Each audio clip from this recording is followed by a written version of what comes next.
श्री दुर्गा देवी नमः। श्रीमद् देवी भागवत महापुराण नवम स्कंद अध्याय 25 तुलसी पूजन ध्यान नामाष्टक तथा तुलसी स्तवन का वर्णन। नारद जी ने पूछा, प्रभो, जिस समय भगवान नारायण ने तुलसी को अपनी प्रिया बनाकर उनकी पूजा की, उस समय किस विधि से उनका पूजन किया गया था और किस प्रकार स्तुति की गई थी, यह प्रसंग सुनाने की कृपा करें। भगवान सबसे पहले देवी की पूजा किसने की और किसने इनका स्तवन किया अथवा किस प्रकार ये देवी सुपूजित हुई, यह सभी मैं आपसे जानना चाहता हूँ। सूर्य जी कहते हैं, मुनिवरों, नारद की बात सुनकर भगवान नारायण का मुखमंडल प्रसन्नता से खिल उठा। उन्होंने पापों का ध्वंस करने वाली परम पुण्यमयी कथा कहनी आरंभ कर दी। भगवान नारायण बोले, मुने, भगवान श्री हरि तुलसी का सम्मान करके उसके और लक्ष्मी दोनों के साथ आनंद करने लगे। उन्होंने तुलसी की गौरव प्रदान करके उसे भी लक्ष्मी के समान सौभाग्यवती बना दिया। लक्ष्मी और गंगा तो तुलसी के नव संगम तथा सौभाग्य गौरव को सहन करती रही, किंतु सरस्वती को क्षोभ होने के कारण उन्हें यह प्रसंग अप्रिय हो गया। सरस्वती के द्वारा अपमानित होकर तुलसी अंतर्ध्यान हो गई। देवी तुलसी को संपूर्ण योग सिद्धि प्राप्त थी। ज्ञानियों के लिए सिद्धि स्वरूपा उस देवी ने श्रीहरि की आंखों से अपने को सर्वस्व छिपा लिया। भगवान ने उसे न देखकर सरस्वती को समझाया और उससे आज्ञा लेकर वे तुलसी के लिए चल पड़े। लक्ष्मी बीज श्रीम, माया बीज ह्रीम, काम बीज क्लीं और वाणी बीज ऐंग, ये बीजों का पूर्व में उच्चारण करके वृंदावनी इस शब्द के अंत में रे विभक्ति लगाई और अंत में वहनी जया स्वाहा का प्रयोग करके अर्थात श्रीं ह्रीं क्लीं ऐं वृंदावनये स्वाहा यह दक्षाक्षर मंत्र उच्चारण किया। नारद यह मंत्रराज कल्पत्रु है। जो इस मंत्र का उच्चारण करके विधिवत तुलसी की पूजा करता है, उसे निश्चय ही संपूर्ण सिद्धियां प्राप्त हो जाती हैं। घृत का दीपक, धूप, सिंदूर, चंदन, नैवेद्य, पुष्प आदि उपचारों से तथा स्तोत्र द्वारा भगवान के सुपूजित होने पर तुलसी को बड़ी प्रसन्नता हुई। अतः वह वृक्ष से तुरंत बाहर निकल आई और परम प्रसन्न होकर भगवान श्री हरि के चरणों में के शरण में चली गई। तब भगवान ने उन्हें वर दिया, देवी, तुम सर्व पूज्या हो जाओ। तुम सुंदर रूप वाली देवी को मैं अपने मस्तक और वक्षस्थल पर धारण करूँगा। इतना ही नहीं, संपूर्ण देवता तुम्हें अपने मस्तक पर धारण करेंगे। यूँ कहकर भगवान श्रीहरि अपने स्थान पर पधार गए। भगवान नारायण कहते हैं, मुने, तुलसी के अंतर्ध्यान हो जाने पर भगवान श्रीहरि विरह से आतुर होकर वृंदावन चले गए थे और वहाँ जाकर उन्होंने तुलसी की इस प्रकार स्तुति की। भगवान बोले, जब वृंदारूप और विच एकत्र होते हैं तब उसे बुद्धजन वृंदा कहते हैं। ऐसे वृंदा नाम से प्रसिद्ध अपनी प्रिया तुलसी की मैं उपासना करता हूँ, जो देवी प्राचीन काल में वृंदावन में प्रकट हुई थी। अतएव जिसे वृंदावनी कहते हैं, उस सौभाग्यवती देवी की मैं उपासना करता हूँ, जो शंख वृक्षों में निरंतर पूजा प्राप्त करती है। अतः जिनका नाम विश्व पूजिता पड़ा है, उस देवी की मैं उपासना करता हूँ। देवी, तुमने अनंत विश्व को पवित्र किया है। तुम विश्व पावनी देवी की मैं विरह से आतुर होकर उपासना करता हूँ, जिसके बिना प्राचुर पुष्प अर्पण करने पर भी देवता प्रसन्न नहीं होते।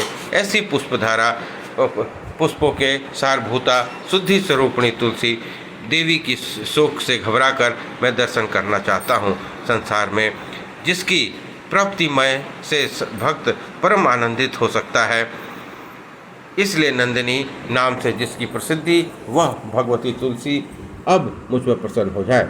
अखिल विश्व में जिस देवी की तुलना नहीं की जा सकती, अतएव जो लक्ष्मी कहलाती हैं, उन अपनी प्रिया के मैं शरण ग्रहण करता हूँ। वह साध्वी तुलसी भगवान श्री कृष्ण की जीवन स्वरूपा निरंतर प्रेम प्रदान करने वाली होने से कृष्ण जीवनी नाम से विख्यात है। वह देवी तुलसी मेरे जीवन की रक्षा करें।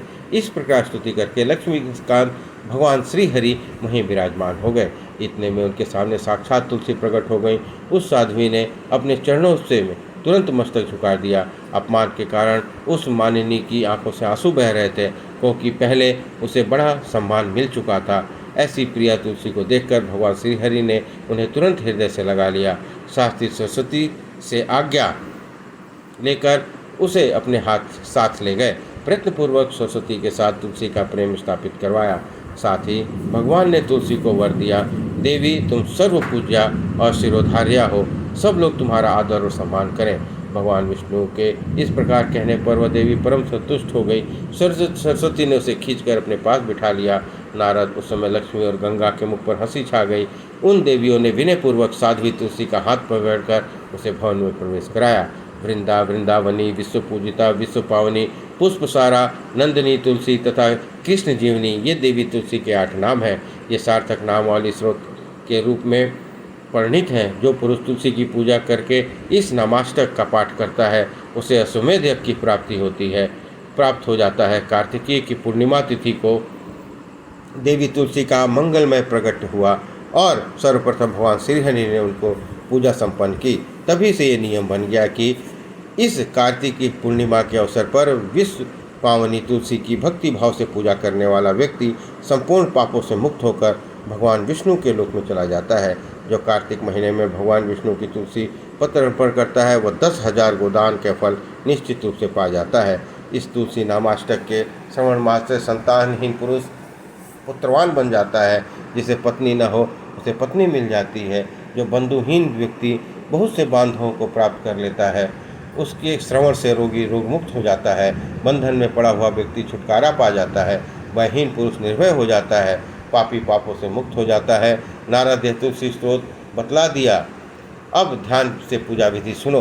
तुम तो इस ध्यान को जानते ही हो। वेद की काव्य शाखा में इसका प्रतिपादन हुआ है।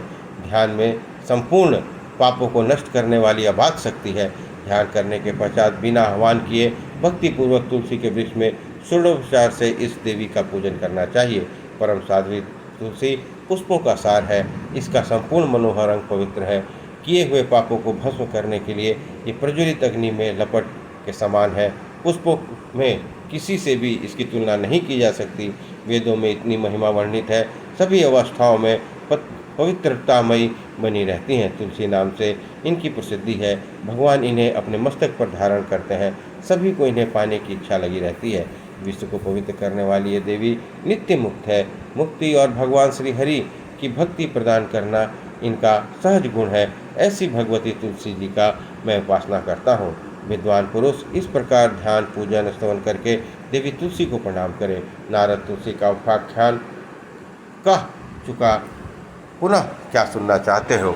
इस प्रकार श्रीमद्देवी भागवत महापुराण 9वां स्कंद अध्याय 25 संपन्न हुआ। बोलिए दुर्गा महारानी की जय।